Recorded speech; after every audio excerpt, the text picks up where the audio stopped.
ईश्वर का नाम, अल्लाह मालिक का नाम लेना बड़े भागों की बात है। भाग्यशाली जीव जो राम नाम से जुड़ते हैं और राम नाम से जुड़ के वो अति भाग्यशाली बन जाया करते हैं। ओम हरि अल्लाह वाहिगुरु राम का नाम ज्यों ज्यों जीव सुमरन करता है त्यों त्यों जन्मों जन्मों की मैल पाप उतरते चले जाते हैं और अंत्यकरण से मैल उतर के इंसान इस काबिल हो जाता है कि इस मृत्यु लोक में कण कण में जर्रे जर्रे में मालिक के नूरी स्वरूप के दर्शन होने लगते हैं। नूरी स्वरूप के दर्शनों से क्या मिलता है? आदमी की जिंदगी एकदम बदल जाती है। हर तरह का गम, चिंता, टेंशन, परेशानी, बीमारी और आत्मा की जन्म मरण की बीमारी क्षण में कट जाती है। वो इतना खुश, इतना लज्जत लेता हुआ जिंदगी गुजारता है जिसका लिख बोल के वर्णन नहीं हो पाता।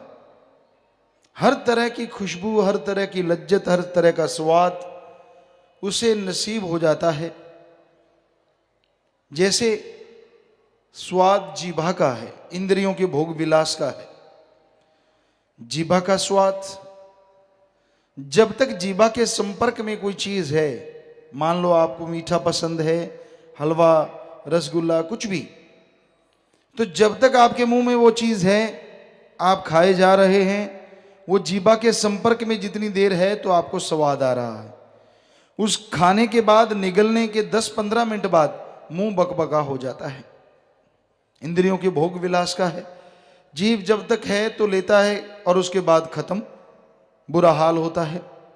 लेकिन राम नाम का, मालिक के नूरी स्वरूप का एक बार दर्शन कर ले तो इनसे करोड़ों अरबों गुना बढ़ के नशा, लज्जत, स्वाद आता है और वो परमानेंटली रहता है, टेम्परेरी नहीं होता। लगातार नशा छाया रहता है, लगातार लज्जत आती रहती है। जरा सोच के देखिए, जो भी इन चीजों के आशिक हैं तो कितना लज्जत होगा, कितना नशा होगा मालिक के प्यार में, उसकी मोहब्बत में, उसके दर्शनों में। आज इसी के लिए लोग तो मारकाट मचाए हुए हैं। मन नहीं टिकने देता, बुरा हाल है, गमगीन है इंसान, बस अपने आप से परेशान है, दुनिया अच्छी नहीं लगती। क्यों? स्वाद नहीं मिल पा रहा। ज्यादातर दुनिया के लोग भोग विलास की वजह से और माया की वजह से ही जिंदगी गुजार रहे हैं। उनके जीवन का आधार ये दो चीजें ही मेन है, या तो पैसा या फिर स्वाद, चाहे वो जीवा का, चाहे इंद्रियों के भोग विलास का। उनकी जीवन का आधार बन गया। जैसे किसी मकान की नींव होती है, मकान उस पर टिकता है, ऐसी उनकी जिंदगी इन दोनों पे ही घूम रही है इर्द गिर्द। बाकी बचे जो हैं वो क्रोध, लोभ, मोह, अहंकार इसमें डूबे हुए हैं, या किसी को मन ने मार रखा है। तो इस तरह इन सातों के चक्र में या चक्रव्यूह में पूरा संसार फंसा हुआ है। काम, वासना, क्रोध, लोभ, मोह, अहंकार, मन और माया। कोई जीव बचा है तो उस पे अच्छे संस्कार हैं मां बाप के, पर सबसे बड़ी बात, कोई पूर्ण पीर फकीर मिला, उसने उनके वचनों पे अमल किया तो ही मालिक की कृपा होती है, तो ही उसकी दिया में रहमत से माला माल होता है। वरना इस घोर कलयुग में इन सातों से बचना, कह देना आसान है कि ये मेरे को कुछ नहीं करते, लेकिन ये झूठ है। गुरु पूरा मिल जाए, आदमी सोचता है क्या तभी ये चीजों से बचा जा सकता है? जी नहीं। गुरु विचारा क्या करे, जा सिखण में चूक। गुरु कहते ये कर्म करो, कहते नहीं मैं तो ये कर लूं, हर्ज तो नहीं।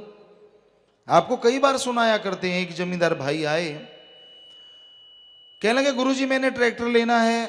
हमने कहा भाई कितनी जमीन है? उसने बताया 2-4 एकड़, जो बताया ख्याल में नहीं।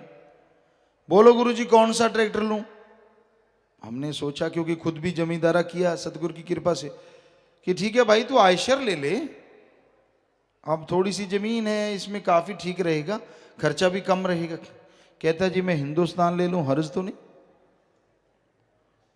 हमने कहा भाई तू अगर हमसे पूछता है तो तजर्बा तो हमारा तो यही बताता है कि नहीं आयशर काफ़ी है 2-4 एकड़ के लिए, और ज़्यादा खर्चा होगा, क्या जरूरत है बड़ा ट्रैक्टर लेने की। कहता वो तो ठीक है गुरुजी, पर मैं अगर हिंदुस्तान ले लूँ कोई ये नुकसान की बात तो नहीं। हमने कहा तेरी मर्जी। तो मतलब करना वो जो मन कहे, ठप्पा संतों का ऊपर होना चाहिए। आज के लोगों के दिमाग में ये चक्कर है, यार कहीं मेरी बात मान जाए, रिमोट हाथ में हो, दबाया बटन, गुरुजी कहते हाँ बेटा कर ले। ऐसे कैसे संभव हो सकता है? पीर फकीर बुरे कर्म को कैसे हाँ कह सकते हैं कि ये कर ले? वो तो कहेंगे ना बेटा नरकों में जाएगा, जीते जी दुख पाएगा, मत कर ये कर्म, मत कर वो कर्म। तो संतों के वचनों को सुने और उन पे अमल करे, पूर्ण गुरु हो, वो जीव परमानंद की प्राप्ति कर सकता है। तो यही तो जीवन का आधार है। फिर उनके चेहरे पे नूर रहता है, अंदर सुरूर रहता है, और कभी कोई गम चिंता टेंशन डर भय उनको नहीं सताता। भय किस बात का?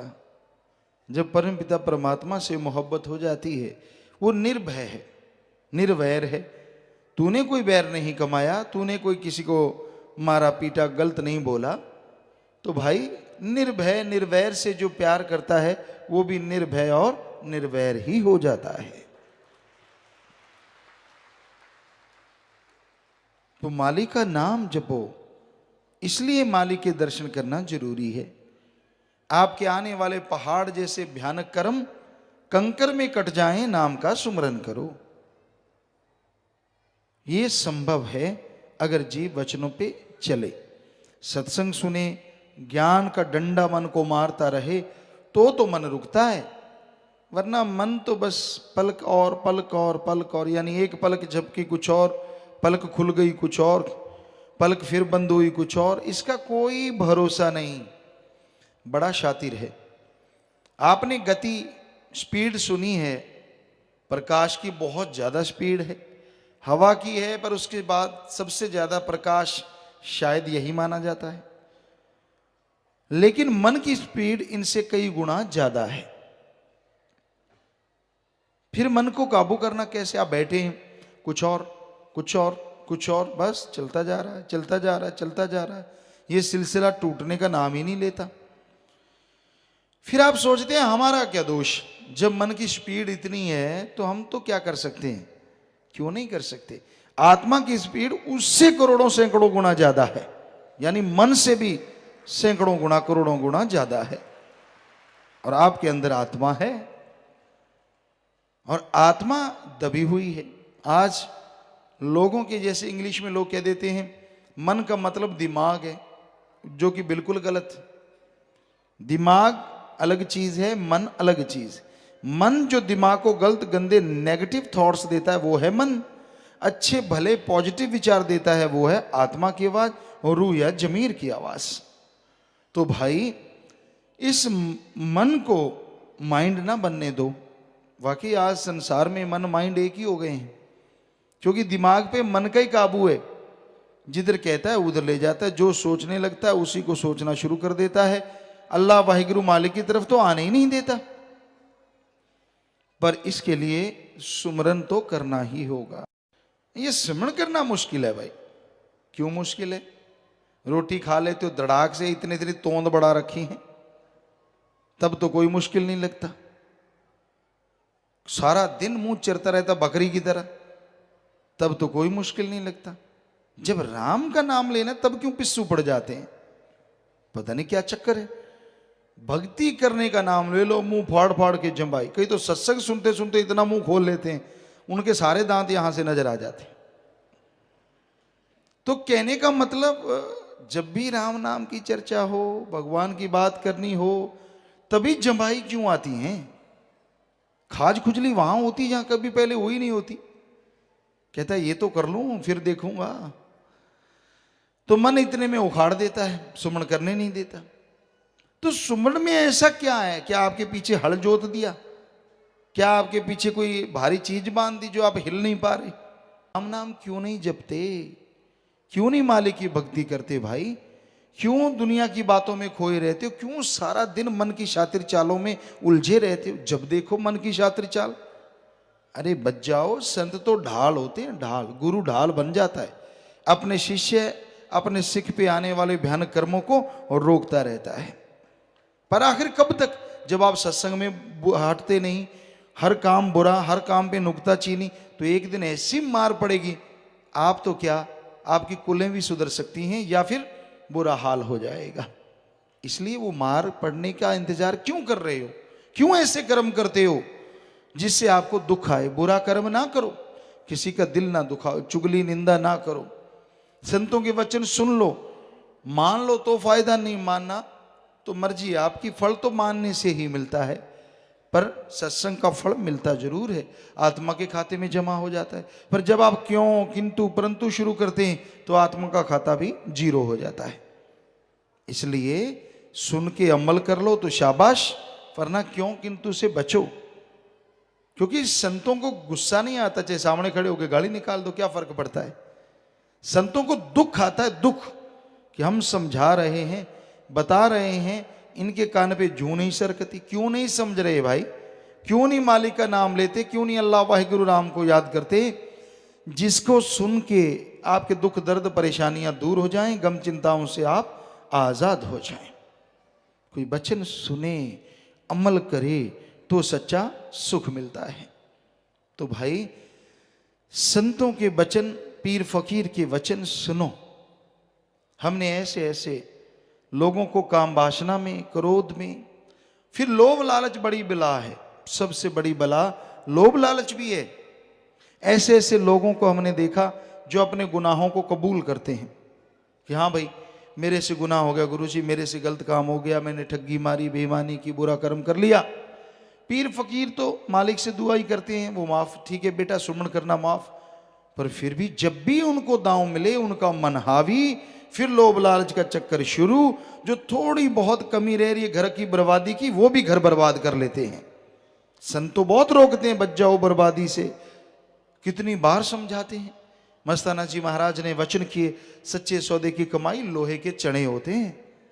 आप सत्संगियों से खा लेते हो, भोले भाड़ों से, आश्रम से खा लेते हो, तो ये ना तो हजम होती है ना उल्टी होती है। सब कुछ बन जाएगा पैसे से, घर बन गया, परिवार बन गया, गाड़ी आ गई, सब कुछ। लोग कहेंगे यार बड़ी अच्छा जमीन जायदाद, कोठी बंगला बगीचा, सब कुछ सामान इसके पास है। लेकिन जब कर्मों की वो मार पड़ेगी, बेपरवाह साईं जी के वचन जब असर दिखाना शुरू करेंगे, तो वो बड़े बड़े घर भी ऐसे लगेंगे जैसे शमशान भूमि, कब्रिस्तान।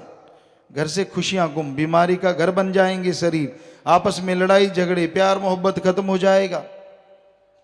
क्यों नहीं नेक काम करते? क्यों सारा दिन लोभ लालच, पैसा पैसा पैसा पैसा पैसा पैसा? पैसे से सुख मिलता तो दुनिया के नंबर 1 लोग स्वर्ग को धरती पे ले आते। हमने ऐसे ऐसे लोगों को देखा है जो दुनिया में धनाड़ों में नंबर रखते हैं, पर अंदर से अशांति होती है, बेचैनी होती है। तो भाई अगर शांति चाहते हो तो राम का नाम जपा करो, मालिक की भक्ति इबादत किया करो, छोड़ दो लोभ लालच को, छोड़ दो। अभी भी कुछ नहीं बिगड़ा, बच जाओगे। बाकी मर्जी आपकी है, घाव खाओगे तो खाते रहो, क्योंकि राम किसी को नहीं मारता।